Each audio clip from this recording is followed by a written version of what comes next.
welcome everybody. This is an incredible opportunity to hear Professor Wendy Brown, one of the leading political philosophers. And it is my immense honor and pleasure to introduce our second keynote speaker, that is Professor Brown.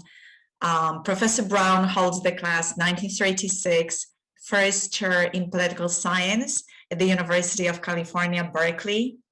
She's a renowned political scientist and philosopher, the author of 8 monographs and the co-author of 4 other books.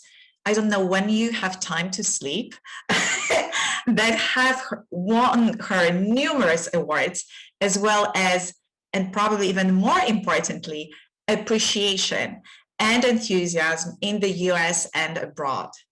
Her books have been translated into 20 languages. Throughout her work, Professor Brown challenges us to reflect critically on our current political moment. She has the ability and courage to address with expertise and elegance topics most pertinent to our times, be it the worldwide rise of walls and fences across nations and communities, the faces of tolerance, the crisis of democracy, the weakening of social justice and egalitarianism, or recently, in the American context, the abuses as well as weaknesses of the concept of neoliberalism. Her most recent book is the critically acclaimed and widely discussed In the Ruins of Neoliberalism, The Rise of Anti-Democratic Politics in the West. I personally came across this really extraordinary work last year after a Zoom conversation with a friend of mine from the States that heard you speak on the radio. The book is an astute, historically grounded, and endlessly enlightening interrogation of the complex mechanisms underlying the rise of Trumpism in the United States that Professor Brown characterizes as neoliberal anti-politics. The title of Professor Brown's talk today is What is Left of Our Freedom? After her speech, Professor Brown will engage in a conversation with Professor Zuzanna Ładyga from the University of Warsaw. Professor Ładyga is Vice President of the EAAS, a literary critic and critical theorist whose works intersect Marxism, psychoanalysis, and contemporary philosophical and ethical thought. After their 30-minute long conversation, Professor Brown will take questions from the audience. Without further delay, let me now turn to Professor Wendy Brown. We are thrilled and thankful that you have accepted our invitation to address us today. The Zoom floor is yours. Thank you. It's quite wonderful to be here. And I'm only sorry we can't all, of course, be literally here together. That magic we have to wait a little bit longer for when we're all in a room together, thinking together, conversing, arguing, stirring, challenging, provoking. We'll get there. In the meantime, I want to thank Eva, Gregors, and Zuzanna all for facilitating this particular moment. And first, before I begin, say something about the format. Zuzanna and I talked a few weeks ago and agreed that long Zoom lectures are even longer in their way than long in-person lectures, and that it would be much preferable for me to give you a very truncated version of a talk I might have given, and then to have a conversation together to maybe bring out some features of the talk or have the particular engagement of Zuzanna's brilliance in conversation with my talk. So I'll just speak for, I have no idea how long it actually is, probably 25 minutes, and give you a very compressed account of a project that I'm working on now that comes out of the talk, out of the book that Eva just mentioned, In the Ruins of Neoliberalism.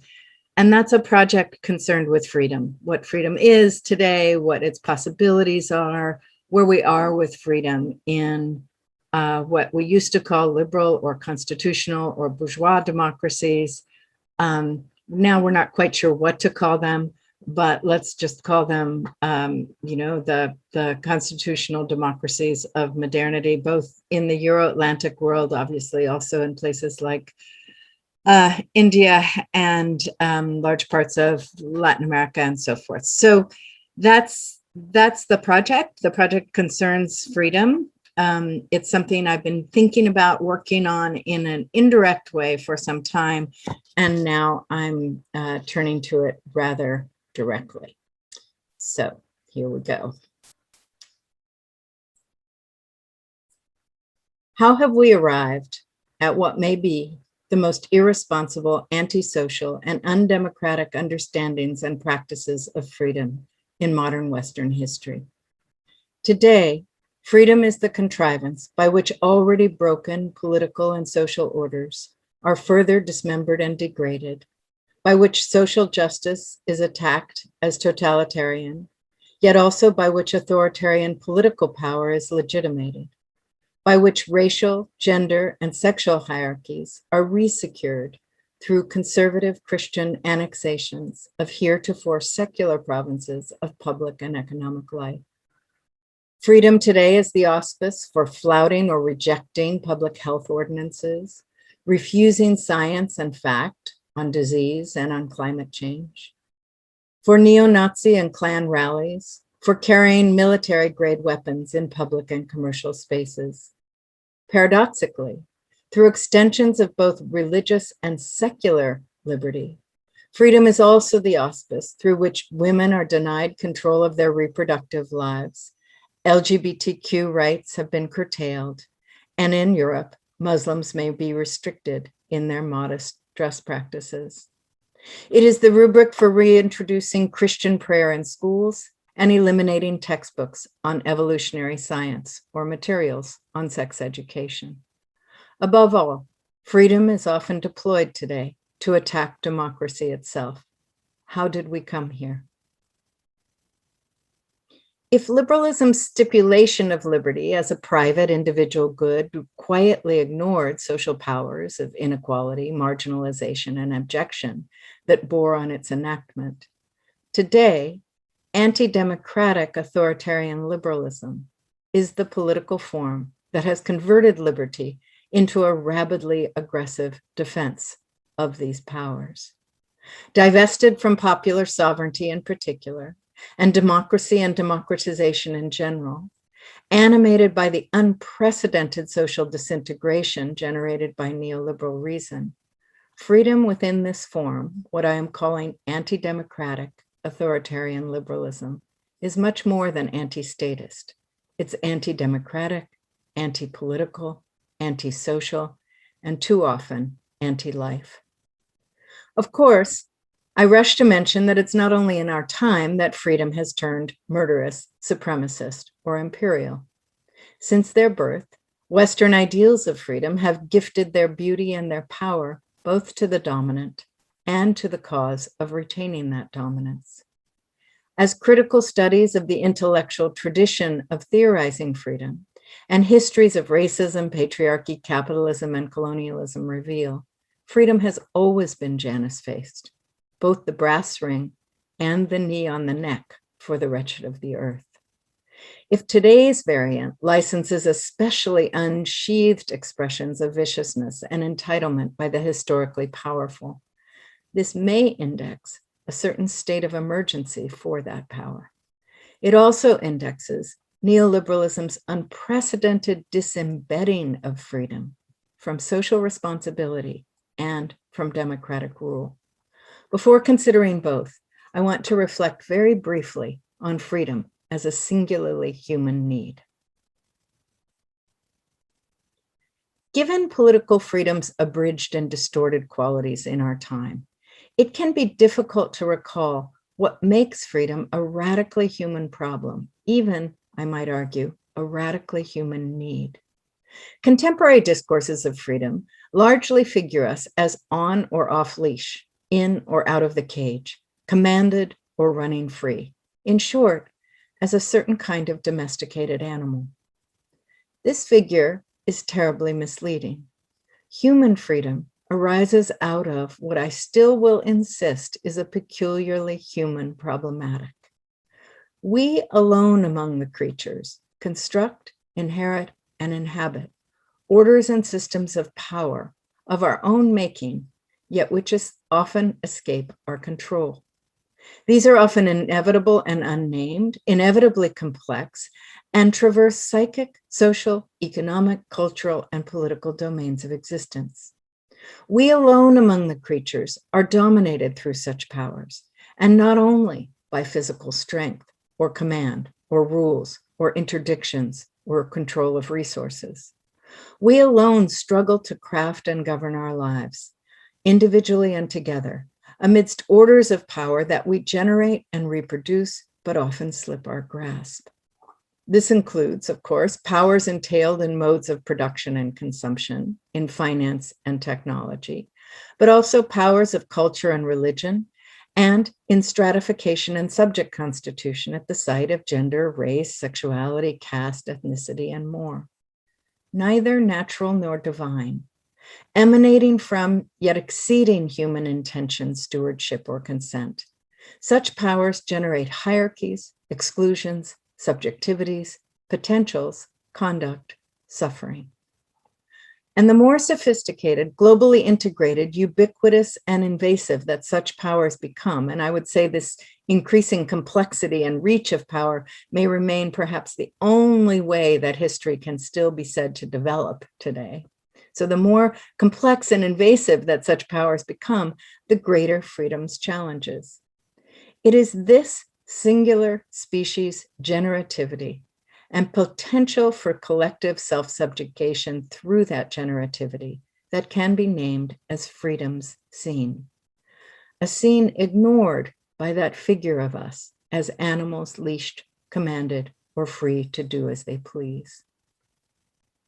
Indeed, freedom conceived as an individual holding and exercised as personal choice elides the world-making powers through which we're shaped, burdened, and constrained. This is precisely the illusion performed by liberalism, which constitutes modern liberal and especially neoliberal formulations of freedom as deserting rather than culminating the long historical wrestle with freedom's meaning and possibility. Locating liberty in the individual and identifying it with non-interference from others or the state, liberalism unleashes us amidst those powers that we do not control, understand, or often name, the powers that stratify, subject, and now existentially threaten us. Blending liberalism with democracy or republicanism little tames the force of this move. Whenever freedom is framed as absence of interdiction, whether that of a master, tyrant, law, or state, it ignores what I am calling freedom's scene. Now, I hasten to add that the formal equality, abstract individuality, and personal choice consecrated by liberalism are not terrible things. We need not dismiss them to dismantle their identification with freedom. It's one thing to cherish those things, another to allow them to displace reckoning with the immense powers constituting, organizing, and dominating us. Today, this reckoning is further postponed by the collapse of progressive narratives, let alone revolutionary ones. As the powers dominating us increase and ramify, the prospect of controlling them recedes, which is undoubtedly why Frederick Jameson's remark that it's easier to imagine the end of the world than the end of capitalism struck such a chord. Again, liberalism, far from providing means to corral and handle together powers that dominate us, facilitates our surrender to them. Neoliberalism completes this surrender. Limning a constricted horizon of human possibility for self-governing, liberalism offers the solace of withdrawal and non-responsibility for the world that we make and inhabit together. And of course, the birth of this creed for withdrawal and non-responsibility coincided, ironically, paradoxically, tragically, with the Industrial Revolution's intense acceleration of the Anthropocene. The Anthropocene, one more turn of the screw. Anthropocenic effects themselves a portrait of freedom seen, indict all formulations of freedom detached from humanly generated powers and their effect on the non-human, which is, of course, all canonical forms of freedom.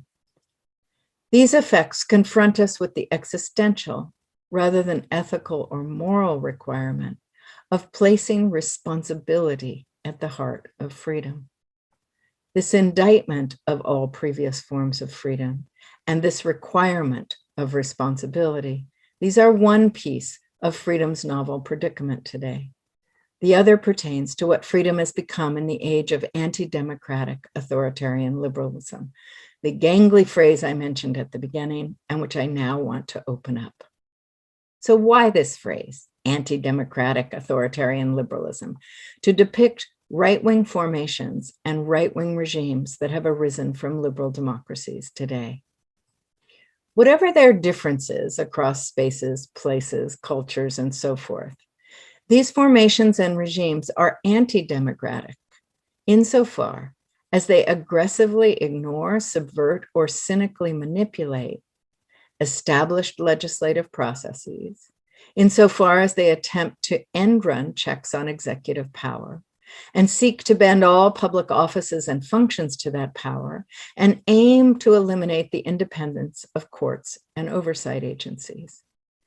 Such openly anti-democratic institutional practices in the US, of course, extend to the electoral process itself.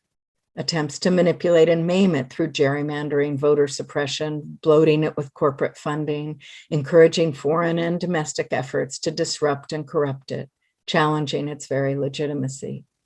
Beyond the electoral process, political cronyism and corruption are flagrant and normalized within these formations, while truth, knowledge, and education for democracy are trivialized or demonized. These formations and regimes are not just anti-democratic, but authoritarian, insofar as they identify leaders with unlimited sovereign right rather than representation. They aim to replace democratic legislation with dictate and decree. They affirm military might, vigilantism, and rogue policing to quash resistance and secure order. These are authoritarianism's familiar features, on display again in countries ranging from Brazil to India to the Trump regime in the United States. However, authoritarianism today also takes shape through subverting rules and norms that have long sustained democratic electoral and institutional processes. Again, this was the signature of the Trump, Bolsonaro, and Erdogan regimes. Here, authoritarianism manifests as an unfolding culture of anti-democratic arrogations of power, and not as an imposed explicit governmental form or coup. In this unfolding culture, practices of negotiation and compromise are replaced with what in the trade are called hardball practices of legislative maneuver and judicial interpretation. Law is openly tacticalized for partisan maneuvers, a tacticalization, of course, that's not unique to authoritarian regimes, but particularly open-handed within them. Finally, and most importantly, however, liberalism remains an essential element of the new formations and regimes, no matter how they might anoint themselves as anti-liberal, as in the Hungarian case, or how they might be anointed as such by political and policy pundits. A crucial part of the difference of these formations and regimes from earlier iterations of fascism or totalitarianism or dictatorship is the ardent discourse of personal, civil, and economic liberty at their core. A discourse that simultaneously legitimates them and animates and mobilizes their popular base. The freedom they celebrate and accuse their enemies of trampling is that of unfettered private property rights and self-defense, consumer choice, civic movement, and personal expression, along with the right to reject equality and inclusion in the name of traditional values. Within anti-democratic authoritarian liberal formations, liberty is not simply disembedded from democracy, but turned against it. Anti-statism, of course, is an old trope of anti-democratic liberalism, but the novelty of the present rests in combining antagonism to an administrative or regulatory state with an affirmation of political authoritarianism. This is what dissociates contemporary authoritarianism from statism. And again, Trump's open hostility to both the state and democracy exemplified this turn. Another novel feature of the present configuration is the deployment of liberty to explicitly protect traditional, or let's call them conservative Christian, white nationalist, and patriarchal features of society, and to attack as totalitarian those who might seek to reform or overturn these features. But how and why did freedom come to be an anti-democratic political sword, sheathed as a birthright? How did it come to spur and legitimate extremes of economic exploitation, social inequalities, planetary plunder, socially injurious speech, the re-Christianization of secular orders, and the dismantling of constitutional democracy? Draped in the innocence of personal expression, private property rights, choice, and conduct, how does it both discredit popular rule and authorize political dictate? How has it become a political force attacking democracy itself as totalitarian, while advancing patriarchy, Christianity, ethno-nationalism, and white supremacy? Here, I very briefly need to reprise several key elements of neoliberalism as a governing order of reason, elements I've laid out in much more detail in the book and previous books that Eva mentioned at the outset. Understanding freedom's anti-social and anti-democratic force today requires comprehending neoliberalism as more than a set of economic policies, and instead as a form of what Foucault called governmentality, an order of reason, of governing reason, that, as he put it, conducts our conduct, not only through the state, but across many sites and venues: education, work, health, law, culture, and more. Crucially, neoliberal reason disqualifies and disintegrates the social.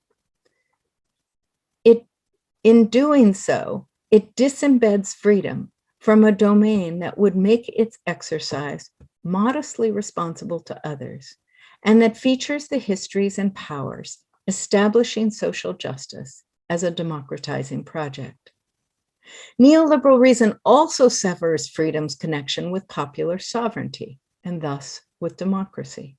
More than merely decoupling freedom from society and democracy, neoliberalism opposes freedom to their claims to power. Within neoliberal reason, markets and morals together constitute the spontaneous organizing principles of free societies. And according to the classical neoliberal intellectuals, neither markets nor traditional morality should be opposed or corrupted by legislated, distributional, or other social justice schemes. For neoliberals, states may establish conditions and supports for markets and moral orders, but must not intervene in their hierarchies or distributions. To do so is simultaneously wrong-headed and coercive.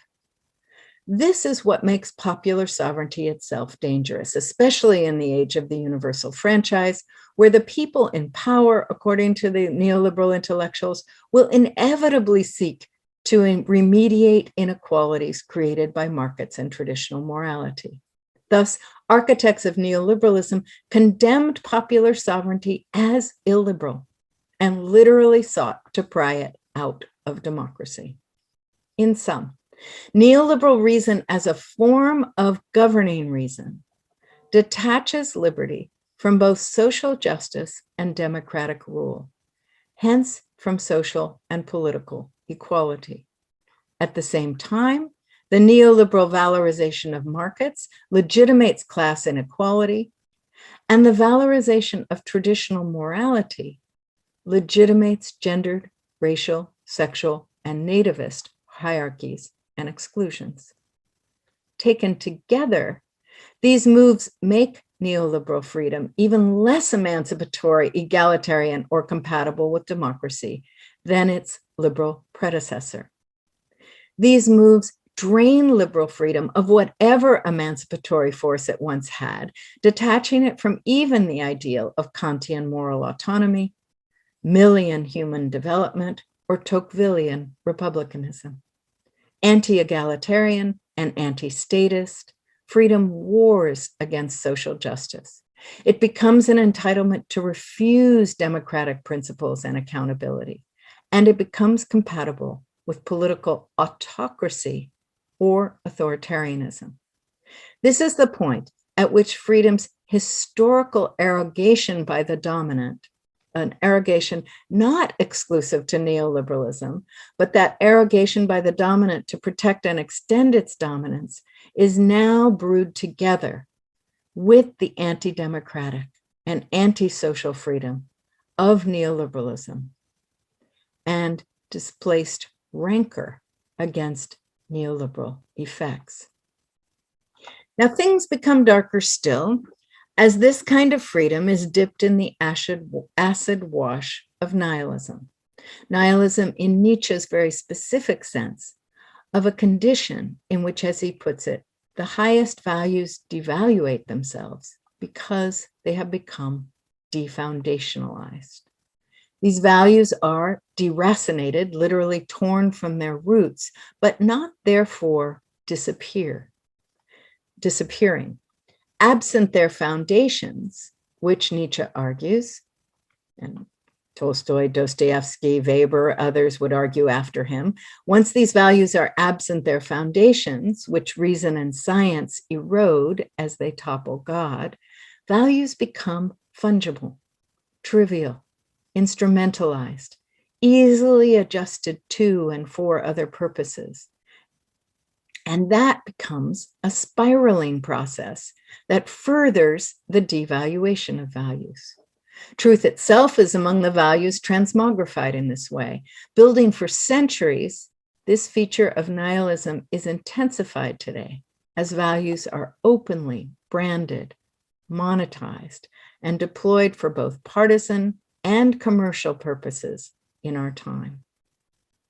Now, one consequence of such nihilism, Nietzsche reminds us, is desublimation of the instincts, desublimation of the will to power that moral values had served to restrain and redirect for centuries. Why? When values are devalued, when they're unmoored from foundations and hence from truth with a capital T, this lessens the force for containing or sublimating the drives or instincts that would violate them. In other words, it lightens the conscience that emerges from the sublimation of the instincts. What happens then? The antisocial and anti-democratic form of freedom generated by neoliberal reason is now fueled by this desublimated or disinhibited energy of nihilism. But there's more. The powerful resentments of aggrieved entitlement, white, male, European, American, imperial, is added to this fuel. This resentment itself is largely generated by neoliberalism's global economic race to the bottom and the sinking of the working and middle classes in the global north as a consequence. But the effect is that this neoliberalized and desublimated freedom I have just been describing now is animated by a rage against lost entitlements and those cast as agents of that loss: immigrants, minorities, feminists, global elites. Freedom divorced from society and democracy, radically disinhibited, low on conscience, stung by lost entitlement, thus turns vengeful and revengeful, attacking the world it resents. This is the freedom of Klan and Nazis' free speech rallies, of the Proud Boys attacking Black Lives Matter, or invading the Capitol, of vigilantes hunting down migrants in US-Mexico borderlands, but also of ordinary white people exploding at ordinary people of color in ordinary settings, at the mall, in restaurants, the park, the traffic intersection, Chinatown. It's the freedom of the gleefully politically incorrect in both virtual and live spaces, and of the relentless right-wing equation of social justice with so-called cancel culture. It's the freedom of last stands that can only revile, ridicule, and denounce.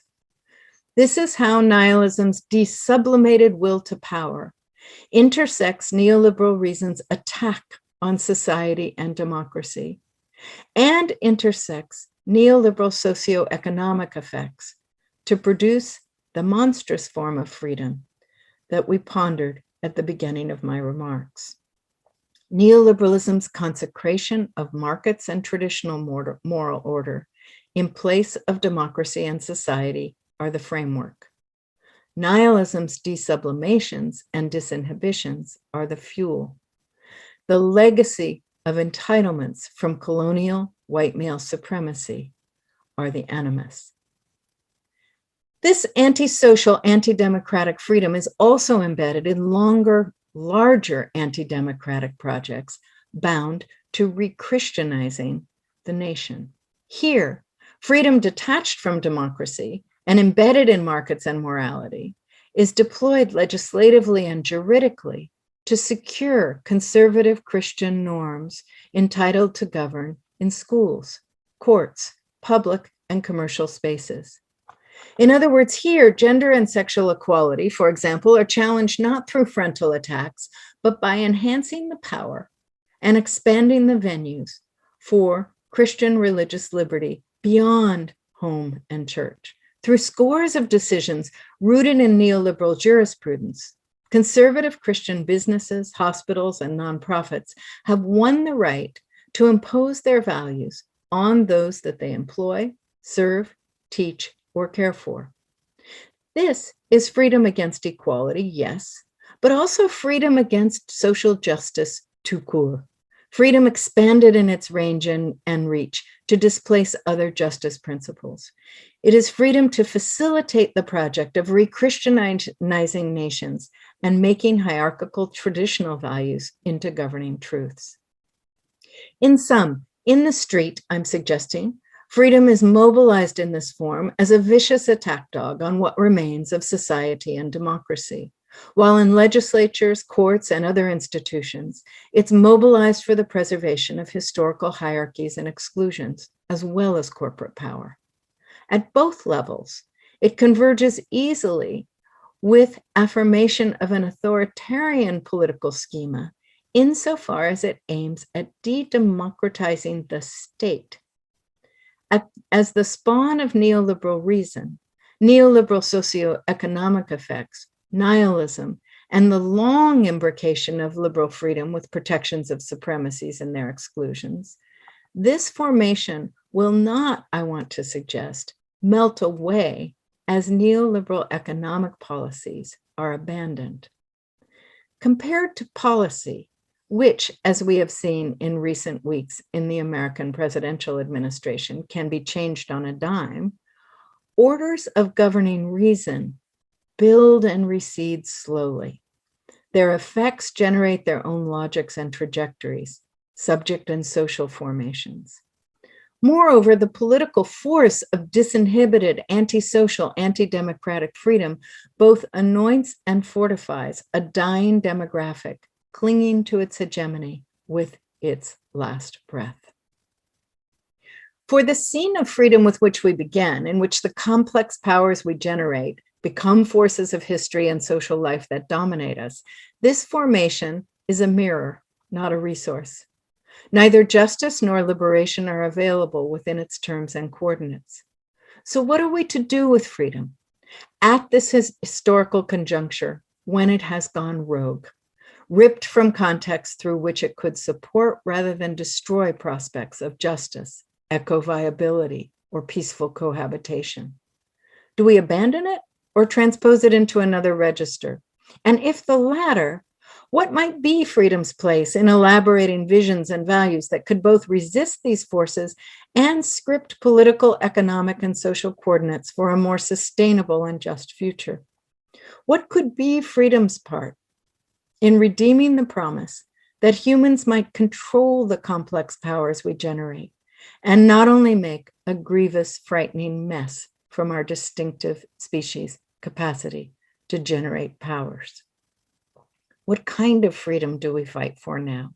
And what kind could challenge freedom twinned with fascism? These are not questions to answer in haste or with tidy principles.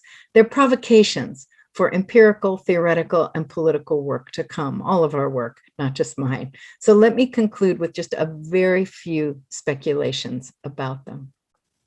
First, the freedom we affirm probably cannot be organized by the terms of liberalism. This doesn't mean abandoning concern with individual desires, capacities, judgments, or rights.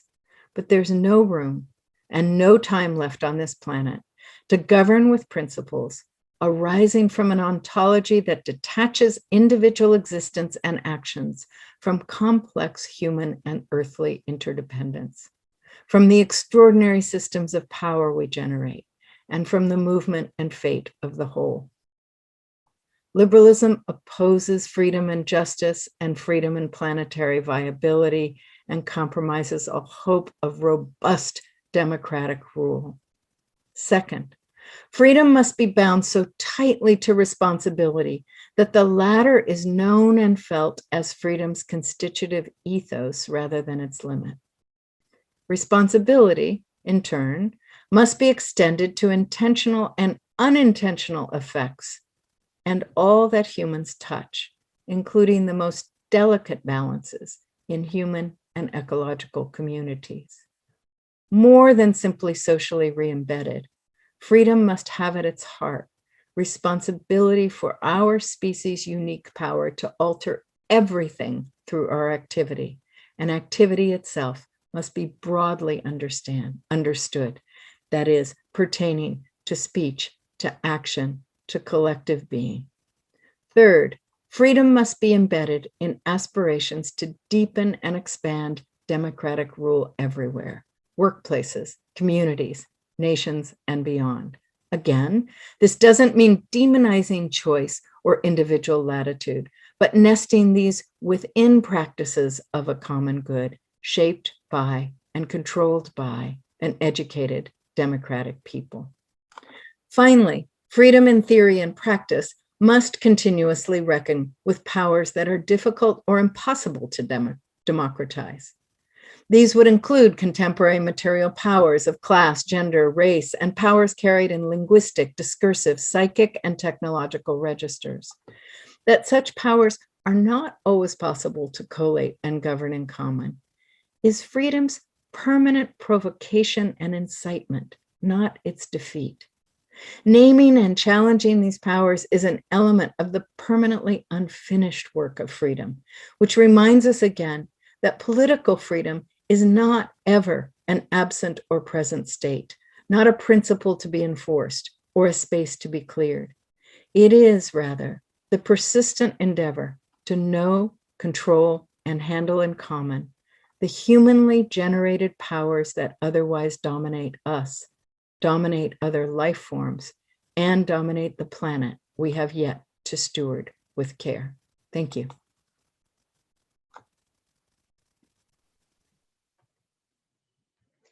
Thank you. Thank you. That was wonderful and thought-provoking. Good afternoon, everyone. Let me just remind you to ask questions in the Q&A after we finish the conversation part, so that I have a chance to read them as, and then have a dozen or 1,000 when I open the chat. And also, perhaps many of the questions will have been answered already. And the chat is, of course, for you to chat, to talk to one another and have comments there. So thank you very much once again with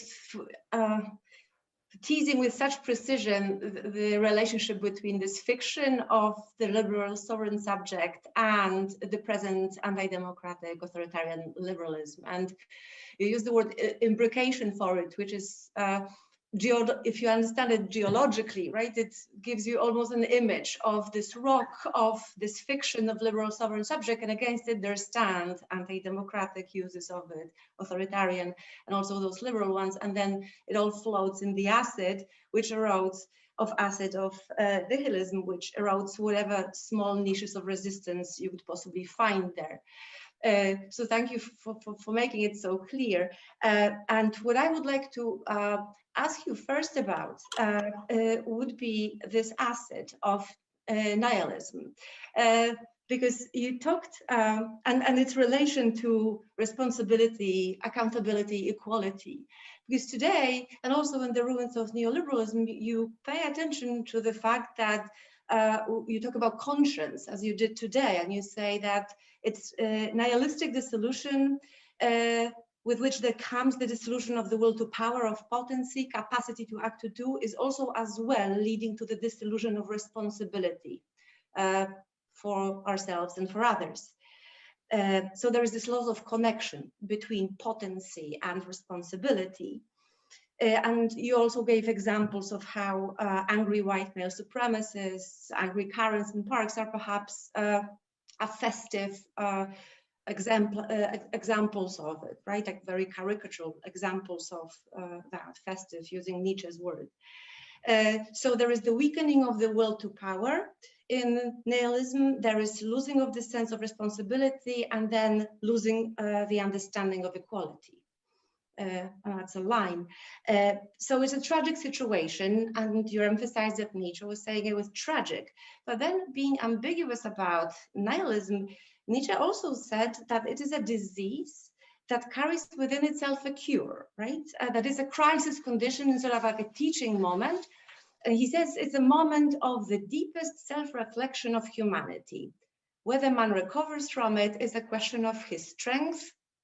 Full stop, it is possible, he says. So the question in short would be, where would you locate the source of such strength? To will to power, but the right one, to responsibility, to equality that could bind freedom and responsibility for oneself and others anew, like you said at the end. And you mentioned, I don't know, Max Weber. I was thinking maybe his concepts of vocation, maybe even charisma, would be some way to think about the sources of this strength. But mostly I'm asking about where would you locate them? Great. Zuzanna, that's a rich and multifaceted question. So let me just take a piece of it. One minor correction, it might have just been a misspeaking on your part. Nietzsche by no means suggests that the will to power is attenuated by nihilism, but rather that it's unleashed. The significance of desublimation is precisely that it permits the will to power to spring back forward without being contained by conscience or moral formation and so forth.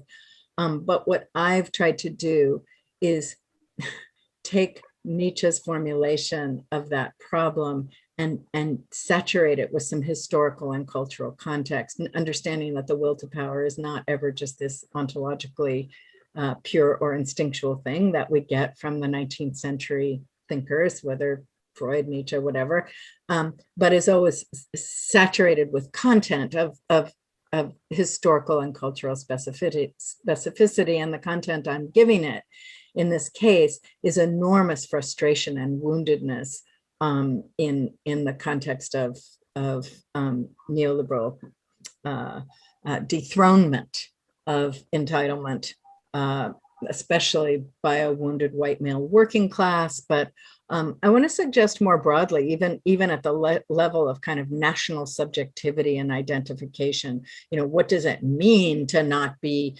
Europe and North America as rulers of the world and as supremacists in the eyes of the rest, I mean, as naturally supreme in the eyes of the rest of the world.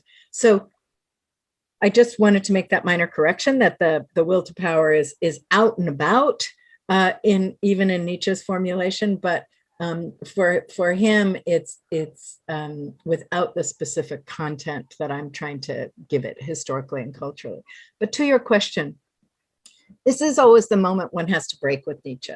However useful he is for me and for other thinkers in diagnostic work, one does not want to follow him, I think, out to the level of values and overcoming as he imagined it. And more precisely, he did not think that most of us would be much capable of working through nihilism, as he put it, or overcoming it. It's why we get the figure of the Übermensch, but it's also why we get, running throughout his work, the figure of the few, the strong.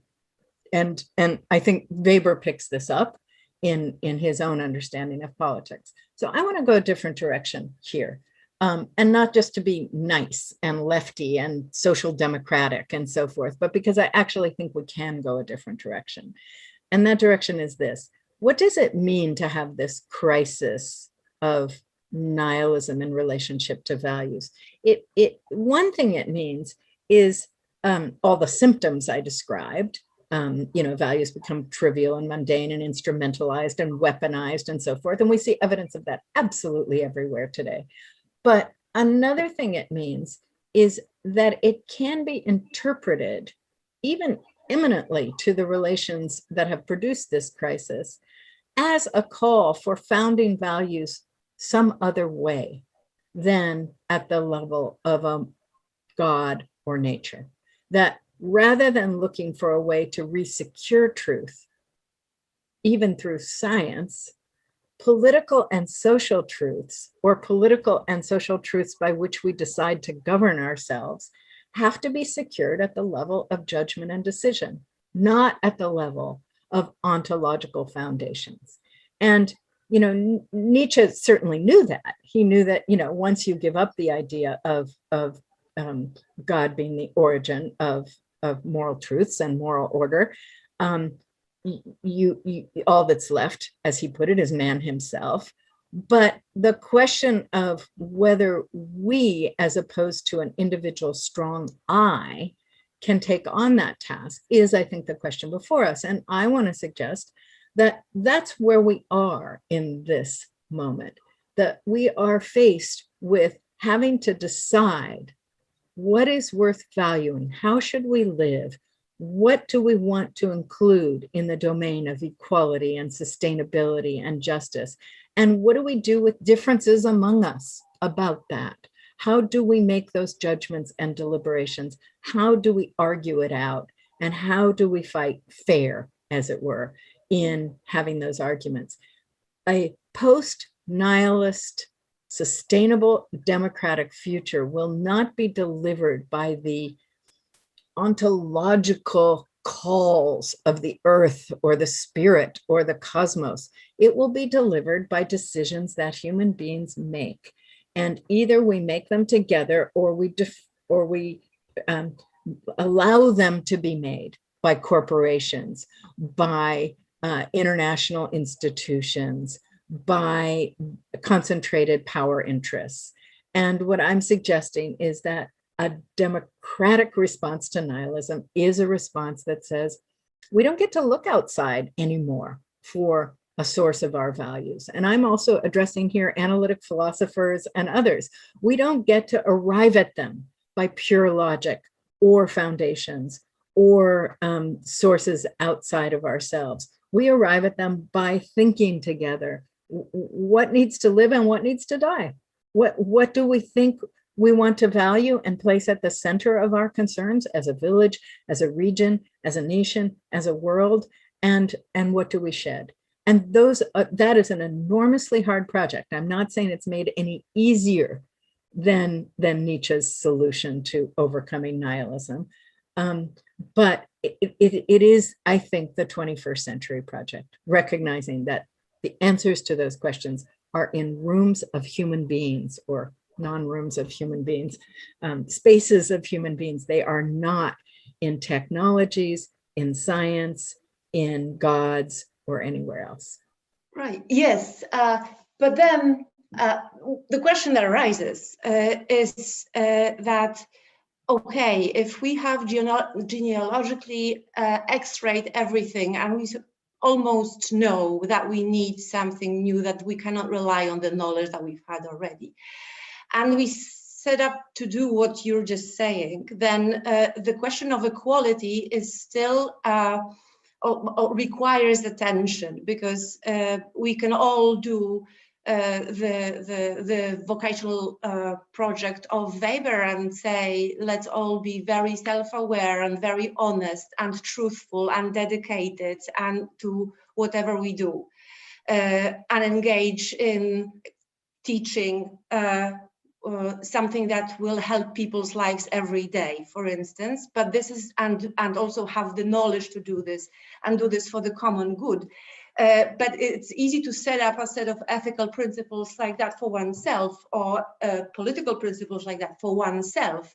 But then there comes in the question of equality being very often misconstrued as the sameness, or this need, which is probably also the result of nihilism, to think in those pedagogical, dogmatic terms that my ethical rules, my idea of vocation should be everybody's, because I think it will lead to a greater good. So that's why I was also asking in this question about how to think of equality as not sameness. The question of tolerance comes in here as well. You worked a lot on that when you wrote about Marcuse, and tolerance is one of those values that have been devalued too, and devalued differently than when Marcuse was writing Repressive Tolerance, by saying it's today a means of oppression, but I was 65 and today is 2021. So is it in the same way, or how differently is it the means of oppression? How does this idea of tolerance fit among the concepts that you've been mentioning today? I know I'm asking two questions in one, and maybe the relation is very elliptical, but I wanted to start with this equality and then tolerance, because I think that with tolerance, if you explore it, then you start beginning the problem of equality or inequality again, because you tease out the relationship between tolerance and the fact that you have to stop thinking about it in terms of ethical, political neutrality. That's not the way. But then you stumble upon this this whole idea of mourning and aggression and violence you mentioned, which comes from, for instance, from transnationalist uprooting of people from their cultures and their local values. And there, right, the problem of tolerance comes to the surface, as does the question of what is equality exactly. Huge questions. Very briefly. I think the most important way into this question about equality is first of all, to recognize there's so many layers of it: social, economic, political, and they do not articulate perfectly Pache Marx, who wanted them all bundled beautifully. But democracy requires political equality. That is to say, it requires that we all have an equal share in ruling ourselves together. We could not be further from that in contemporary democracies, but that is if there is one thing you can say about all kinds of varieties of democracy, that has to be said. And that is, of course, the aim of the universal franchise, but that is not achieved by the franchise alone, because simply allowing people to vote equally does not give us equal voice, as we know in the context of the US and in the aftermath of Citizens United and all kinds of other things. So political democracy is obviously quite different from economic democracy, or I'm sorry, economic equality. Political equality as it relates to democracy is very different from economic equality, which we could simply use the shorthand of communism for, or some version of communism. And that in turn is different from social equality, which has to do with all of the different markers of social powers that stratify and subject us. So we need to break it open. And then to your question about tolerance, look, I would probably write a different book about tolerance now than I wrote in whenever I wrote it, I guess 2006, 7, 8, that period of time, responding very much to the deployment of, at that time, of tolerance in democracies struggling with multiculturalism, and in the aftermath of 9/11, and tolerance becoming a civilizational discourse to demarcate the so-called tolerant societies and distinguish them from the so-called intolerant societies. And, you know, at that time, those were the two foci. Now I would probably go note that tolerance has become a different discourse. As you said, it was different for Marcuse in the mid-60s, and is different again today. But what I think I would still argue about tolerance is that while one never wants to argue for intolerance at a social, cultural level, one may want to argue for intolerance of certain moral practices or certain individual expressions. That's another matter. While one never wants to argue for intolerance, tolerance is, for the most part, a discourse of power that substitutes for equality. It is, for the most part, a supplement to equality in the Derridian sense, rather than an interchangeable word for it. And it tends to be used by most progressives in the opposite way. It tends to be used as if it's even better than equality. And I want to suggest it mostly substitutes for it. It explains why it doesn't pertain, why equality doesn't pertain in certain domains. We're tolerant rather than egalitarian. And it also is a way of marking the normative and the hegemonic as the tolerant from the abject and the marginal as the tolerated.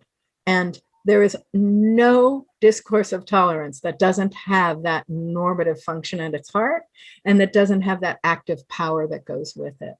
So even though we might focus on different objects and practices of tolerance today than I did more than a decade ago, I would say that operation remains a crucial part of tolerance, and therefore needs to be understood as always in play, even when occasionally people like us will call for tolerance as opposed to killing or murderous or injurious intolerance.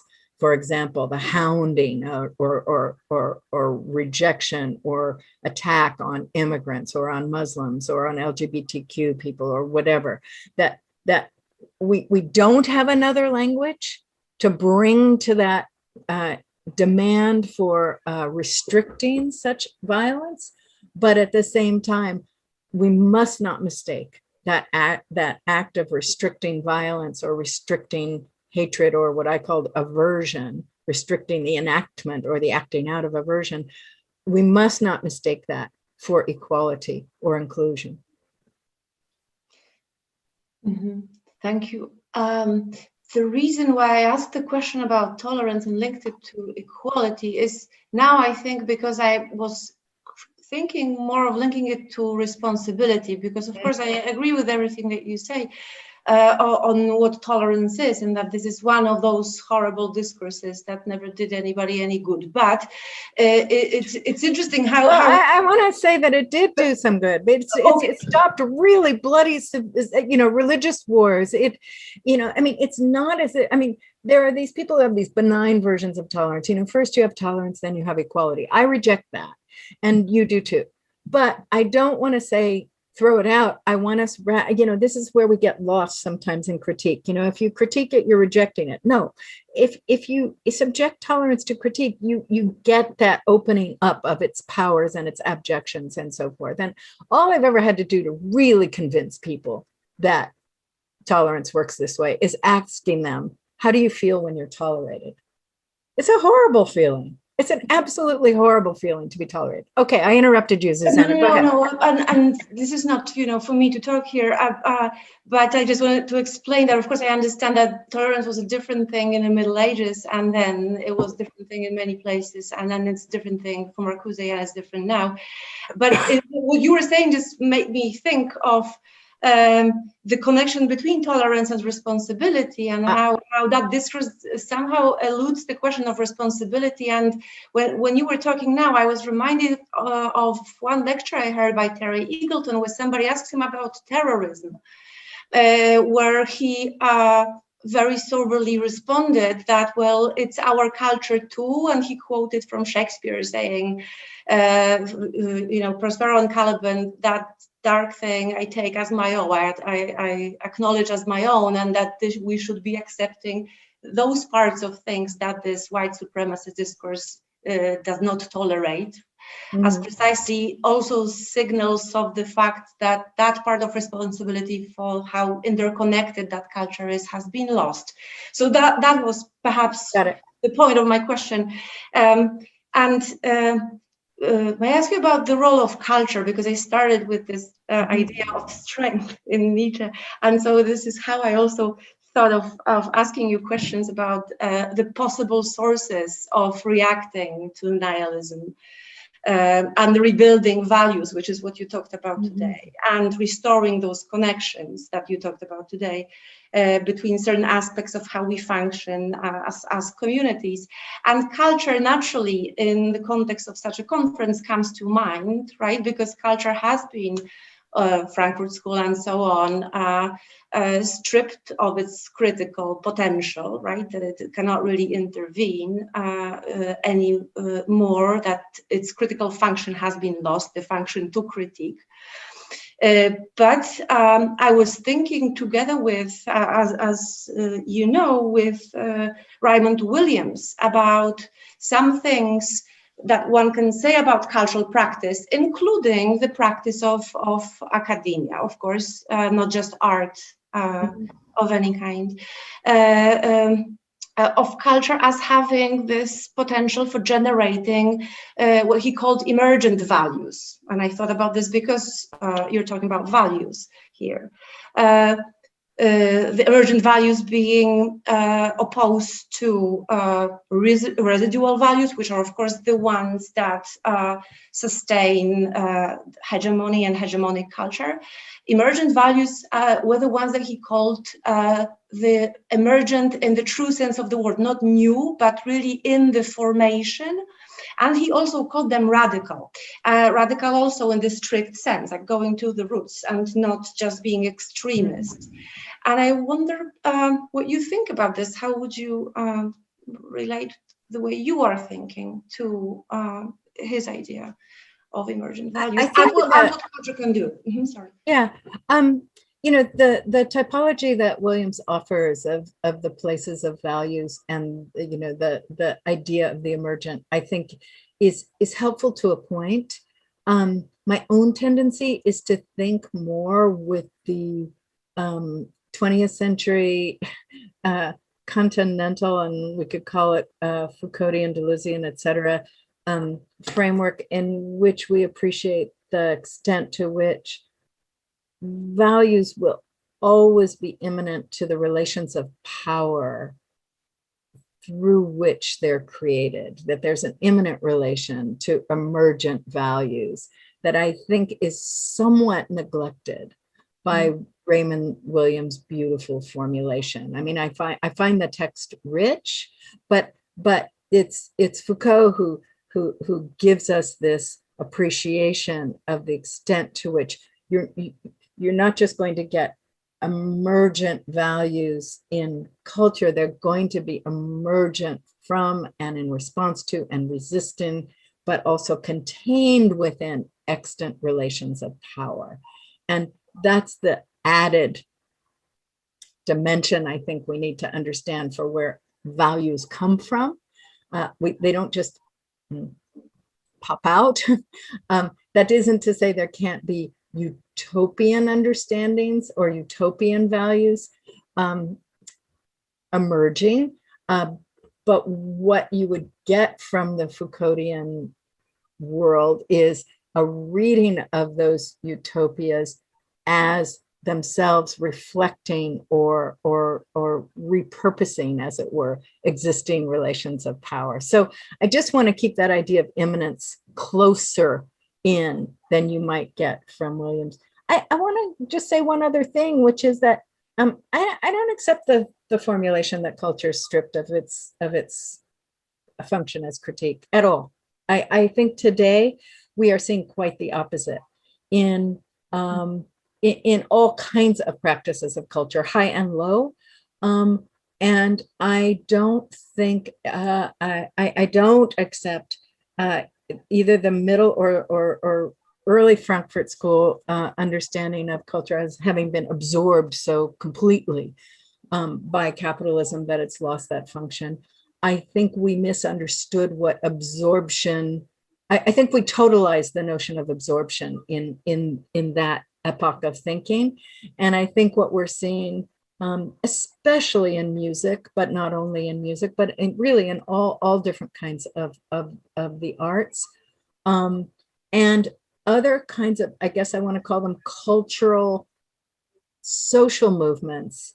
And I would even put something like Me Too and Black Lives Matter in this zone, where there's social and political movements, no doubt about it, but also with a deep cultural dimension and set of reflections and articulations from Hollywood and music to athletics. I'm going to put all of those in a cultural zone and say, I think that's where the powerful critiques are coming from. And I think those critiques are also shaping political discourse. So I want to reject that Frankfurt School conclusion. I think it too. I think set it up as, you know, like culture has also been nihilistically dissolved a bit. So how does it come back from there? And you're right, and it's hard to disagree. Everybody here will agree, I think, on especially on the examples of, say, Black Lives Matter example. Everybody will agree on this. I guess the problem is, though, how long and how that should be sustained. Eva, you're back. That means our time is up.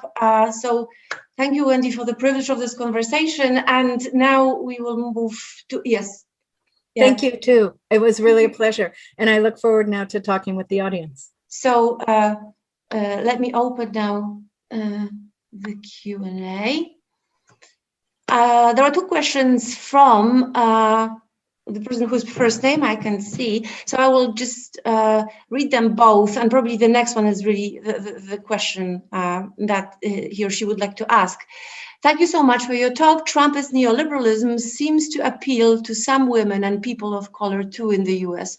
What's your take?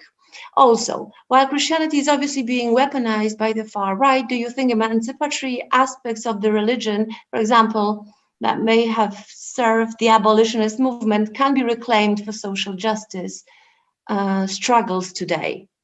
Great. So two quick answers. You know, there are many people analyzing the attachment of those who we might think of as most subordinated or most subjugated by not just Trump, but by right-wing formations and regimes everywhere. What is the attachment of those who are not identified directly with the power that those regimes are trying to consecrate and resecure? And, you know, there's lots and lots of answers to this, but I think the simplest one is that it's not surprising that many women and people of color identify with the promise of strength and might and belonging and stability and security and individual liberty that these regimes offer, whether they are defending their families or traditional roles within their families that they have, or whether they are identified in some way with the actual, you know, I mean, these things are not divided by actual physical bodies, one's identifications, as we who traffic in psychoanalysis know. So I think there are more specific answers when one wants to think about, for example, why Trump's Latino vote was so robust and why the GOP is continuing to make inroads in the Latino population. There, my colleagues who do research on this sort of thing have come up with several beginning hypotheses. One is that many Latinos identify much more with traditional white working class immigrant ways of belonging to this country than they do with being subjugated peoples of color. Hardworking, family-oriented, traditional values, a future if you make one for yourselves. Secondly, what many have argued is that what you see in the Latinx population is a strong belief that men should be providing for their families and should not be helped by or dangling from protectionist welfare states, but rather should be given the opportunity to stand on their own feet, provide for their families and so forth. And those are values that can be tapped, even though they're shrouded in some racism in the GOP, a lot of racism today. Those are values that can be tapped through that appeal. So there's more to say there, but I think, it's no surprise that the white working class, the white male base of the Republican Party and of conservatives, or if you want to call them more accurately, I think reactionary political formations everywhere have more than simply that identity group in their ranks. The second question I'm going to try to be briefer about, but I have to remember what it is. Oh, of course, religious traditions are not restricted to right-wing purposes. I mean, yes, that's just a given. And there's all kinds of emancipatory force in religious traditions, including those that are most identified today with hard right formations: Hindu, Christian, Jewish. Each of them are in some way mobilized today to secure very right-wing regimes. But that doesn't mean that there aren't within each of those religious formations emancipatory, liberatory, social movement-oriented potentials that have long been mobilized and used. Okay, the next question just escaped me, from Agnieszka Graf. Thank you for an insightful lecture. If I understand, you argue that neoliberalism is the ground for authoritarian regimes and ultra-conservative religious movements.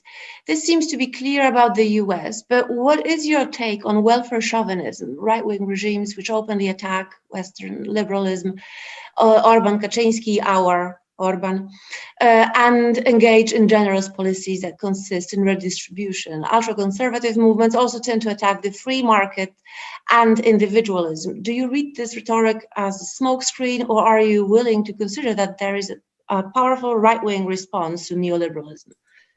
Agnieszka, I think that's absolutely right. There is a powerful right-wing response to neoliberalism. We already saw it under Trumpism as well as the other regimes that you describe.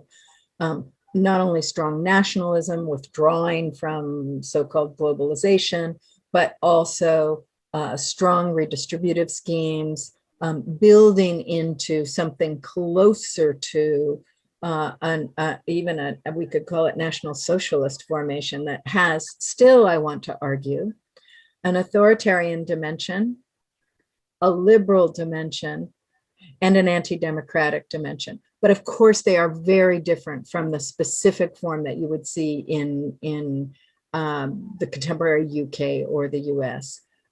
Even Brazil probably fits closer to your description of a retort to neoliberal policy, but I want to suggest maintains the anti-democratic and state-oriented only to propping traditional moral order and propping markets while adding this distributional element. There's a terrific book with full disclosure, edited by two former students of mine called Mutant Neoliberalism. And it's a collection of essays that try to get at some of these mutations or the mutant forms of neoliberalism that these two authors want to suggest can't be understood as simply breaking from neoliberalism, the way, for example, that many people are celebrating Biden's break from neoliberalism today. So I absolutely agree with you that this is a different form. has, I think, still been birthed in part from neoliberal elements, although in the nations you mentioned, of course, birthed in part from longer historical antecedents that already had certain statist, redistributionist, and we could even say authoritarian dimensions in them rather than liberal democratic. And I want to be careful here. On the one hand, I'm trying to offer theoretical insight that might help us understand a global phenomena of a hard right turn and mobilization of freedom for the purposes of that hard right turn. And on the other hand, these things never should be theorized at a global level, always need historical, geographic, and cultural specificity. So both and. Okay, next question is from Larissa Mikhailova. Responsibility for others is absolutely contrary to contemporary Republicans. Do you see any way to divert them toward a more responsible stance, or they are a lost cause like liberalism?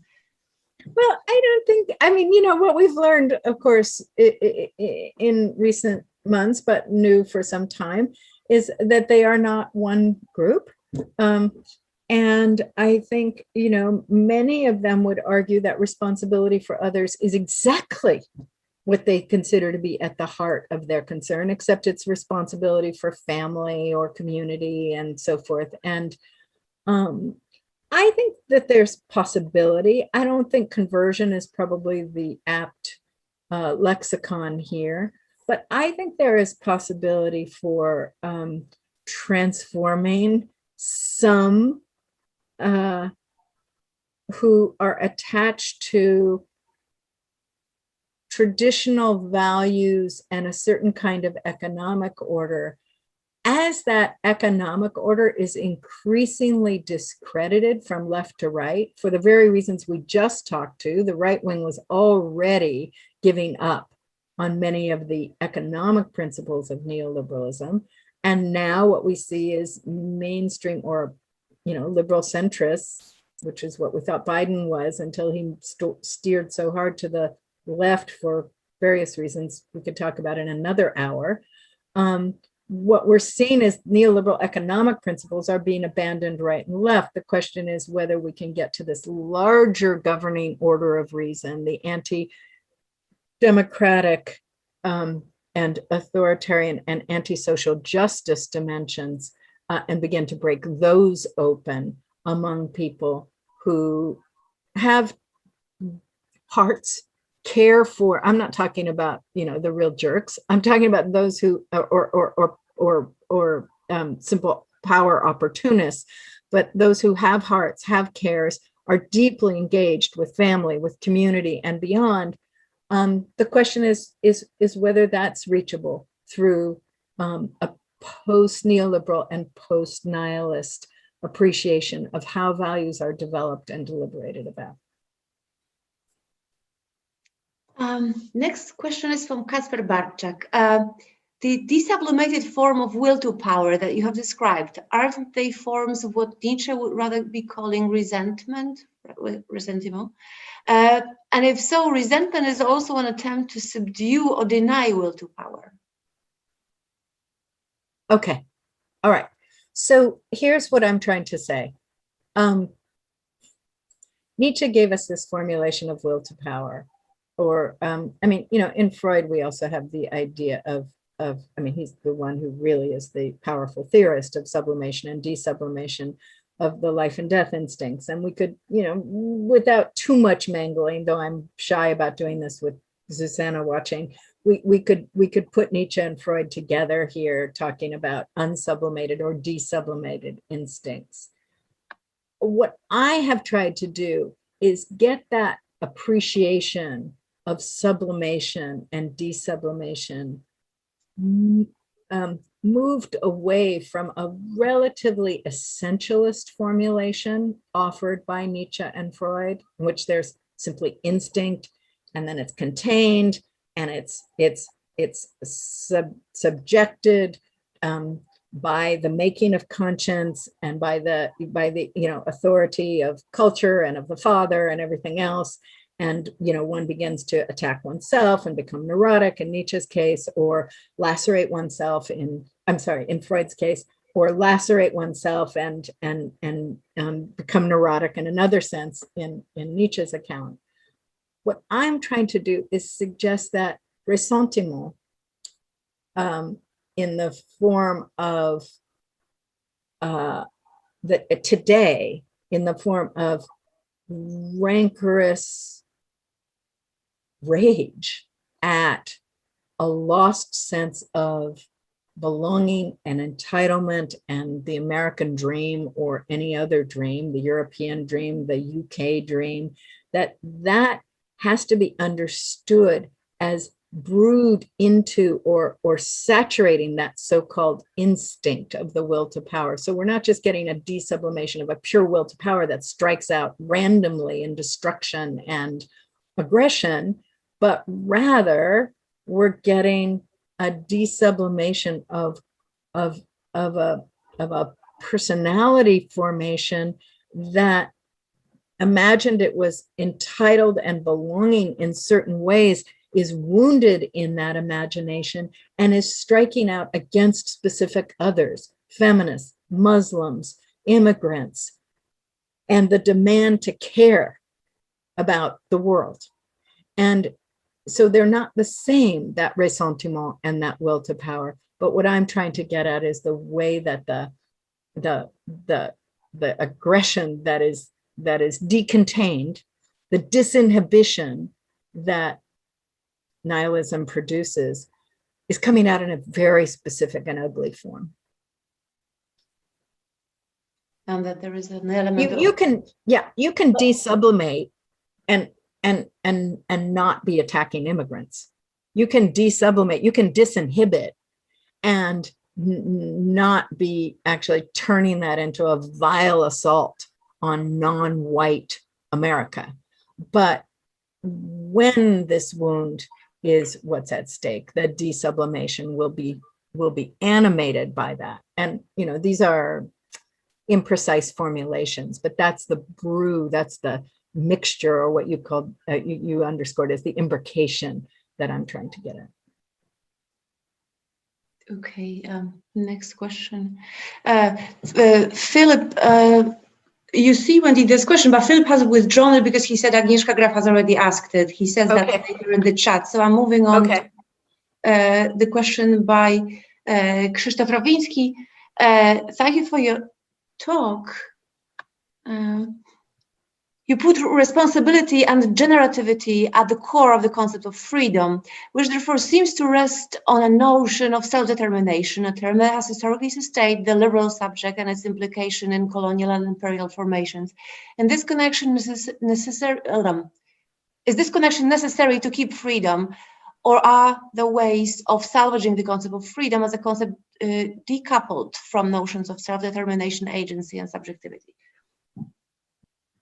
Oh, I see. Great.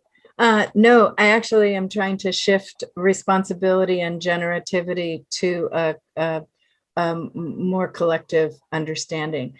I think precisely our problem today, when we think about so many features of a left response to the climate crisis, the biodiversity crisis, other ecological tipping points, but also to social justice and so forth, is to individualize one's response to it. So you buy from Black enterprises, you make sure your consumption and disposal practices are ethical. All fine, but that has nothing to do with reckoning with the collective generation of the powers that have produced these problems in the first place. I'm not arguing against those little ethical practices, but they tend to consume much of the political sphere, especially among the young left. And I mean, not all of them by any means. They're also responsible for having rattled and shaken this world to its senses. So I'm not condemning that young left at all, but I do worry about the preoccupation with ethical consumption and living so that responsibility and freedom and other such things are all made into individual practices. I'm actually trying to move us, and this is why I was looking at another question that I think ties to this. I'm just looking for the other question that was also trying to, maybe it's Christina's just below. Yes, it is Christina's. So I'm going to just tie my answer to Christina's question as well. That looks at the ways that Christina's trying to get us to think about whether we must bind our judgments to political deliberations. I'm trying to begin to theorize, and I'm not there yet, a way to think about our judgments as made in the context of political deliberations without either completely ceding the irreversible production of the individual subject that modernity has given us, without ceding that subject's capacity to make judgments, but at the same time without returning to the individual as the source of judgments. The master theorist of this in early modernity was Jean-Jacques Rousseau, but that was early modernity, and it was also a not very satisfying solution. You know, here we all were in the social contract trying to arrive at the common good or general will, but not together, only by thinking individually about what we imagined the common or the collective wanted and was good for it. But there were a lot of magic tricks in that we can't afford. So the question is, how do we let ourselves, our thinking, be shaped by deliberation without giving up our individual judgments, and at the same time without withdrawing when our individual judgments aren't heeded or listened to? That's an old question in deliberative democracy and political theory, and I don't think it's ever been handled without methodological individualism at its heart. So that's the problem I would like to get at, but I'm not there yet. The next question, I think Grzegorz has already moved Christina's question to the answered section. So I think the last question for today will be from Mirosław Mirnik, who asks, could you shed some light on what you mean by rejecting science as a source of social political ideas? On the one hand, this can be interpreted as a rejection of the scientism that for ages supported racism and sexism. However, the rejection of science also underwrites much of the neoliberal denial of climate change. Miroslav, thank you so much. I would hate to have somebody go away from this talk and say, well, Wendy Brown said, we have to turn away from science as we arrive at our political values. That's not what I meant. What I meant was simply this. We will not find, Weber taught us this, we will not find the values by which we think our political life, our policies, our goals ought to be organized in the science itself. Science, especially climate change science, but also other kinds of science, can be very much, must be part of how we think about our problems.